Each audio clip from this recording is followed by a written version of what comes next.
everybody, and I want to welcome everyone to this episode of the Booze Geek. My name is Chuck, and I am your host. And before I get started, if you're new to the channel, please hit that subscribe button. And if you like the episode, hit that like button too. Give us a big thumbs up. And I'm going to thank y'all in advance. But on tap in this episode, we are tasting and reviewing a limited release beer from Sierra Nevada Brewing, and they are located in Chico, California. So let's grab the bottle. From Sierra Nevada, this is their Cold Torpedo. I'm hot, it's cold. Whew, there we go. Their Cold Torpedo. So this beer is another spin on their popular Torpedo IPA. And I will leave a link to that beer review down below in the description section. But so Sierra Nevada, they're calling this beer a cold IPA. Now, what is a cold IPA? Well, according to them, according to Sierra Nevada, a cold IPA is supposed to accentuate the flavors and the aromas of the hops, while the characteristics of the malt and the esters of the yeast sit in the background. So it's supposed to, focus on the hop flavor and aromas. I'll stick to that. So anyways, so this cold IPA, this beer clocks in at 7% ABV. It's got an IBU of 45. It is made with 4 different types of hops, and those hops are Chinook, CTZ, Eldorado, and Motueka. So with all that, it's getting hot. The good thing this is cold. Whew. Let's crack the top on this bad boy. Here we go. Here we go. 1, 2. Boom, boom. Zero smoke. But the bottle is sweating on this one. That's how hot it is. Whew. What are you going to do? Well, let's get a nice cold torpedo pour. That should do it. And what do we got color-wise? Well, we're not seeing through that one. Honestly, it's got a nice color. It's a golden, it's a darker golden straw, but it almost looks like a hazy, and it's not. Very interesting, very interesting. And we got about a quarter veil finger of very slightly off-white soap suds on top. But let's give this a swirl, and let's give it a nose. Here we go. Nose number 1 for the Cold Torpedo. Nose number 1, baby. Well, we got some pine. There's a little bit of dankness.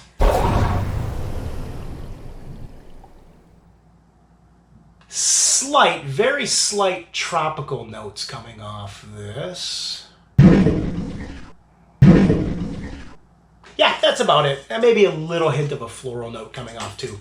But, okay, well, cold IPA. One more swirl. I'm swirling, and let's give this one a sippity sip. So let's PROST to the cold IPA. PROST, baby. The Sierra Nevada. PROST.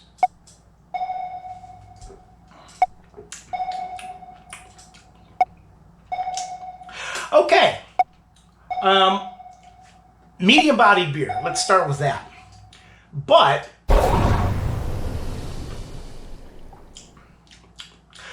while I'm not sure if this is done right, because it's their idea, it does taste a little different though than a regular IPA. It really does. I mean, not flavor-wise, but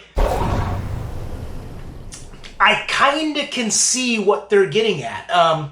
Because it does kind of, yeah, I will say, I mean, I didn't get this on the nose, but on the palate, it does kind of seem like the hop flavors are forward, and the malt and the yeast esters are in the back. I mean, it does kind of seem that way. I'm not going to lie. It really does. Like I said, not so much on the aromas, but on the palate, yes. But what are we getting flavor-wise? I mean,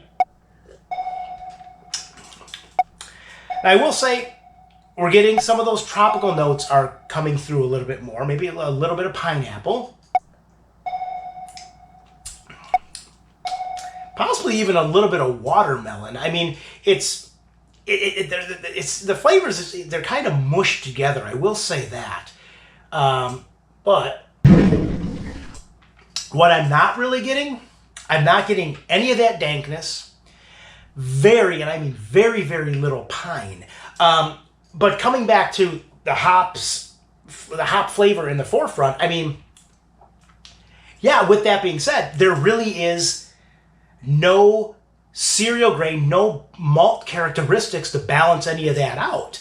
So I guess, like I said, I'll repeat, I guess to their effect, I guess it is kind of working, whatever they did. Well, they worked it, they made it work, let me say that. It's a different beer. It is kind of unique here. Yeah, but I am going to say I think the aromas are a little thin off the nose, and the flavors they just seem a little mushed. I mean, you can get the tropical notes and some of that watermelon, a little bit of that pineapple, and a little bit of that pine, but it seems like it's in a bowl, and they're just all mushed together because they're very hard to pull out. I want to say they're thin. It just seems they're just the flavors are mushed together. What would I give this on the pint-o-meter? I mean, it's easy drinking. I mean, it's 7%. It's really easy drinking. It's different, but you know, it's not a bad beer. It's a neat idea, but I think it definitely needs some refinement to work out the kinks of what they're trying to accomplish. I think they're getting there. They're definitely in the right direction. But I'm going to give this beer, I'm going to give this a 6.5. I think it's got a few more steps to go to kind of perfect this idea. But I get it. I really do get it. And it's a little different. So with that, yeah, I'm going to stick with that. I'm going to take one more sip. And this beer is available in their variety pack, their Torpedo variety pack. So, yeah, go run out and check this beer out. And, yeah, it's different. And with that, yeah, I took my last sip. So I want to thank everyone for tuning into this episode. And as always, you can follow me at the websites, which are www.pubsapplepinton.com, or the blog, which is www.pubsapplepinton.blogspot.com. And with that, we will see you next time. So I'm raising that pint, baby. Cheers, prost, and enjoy!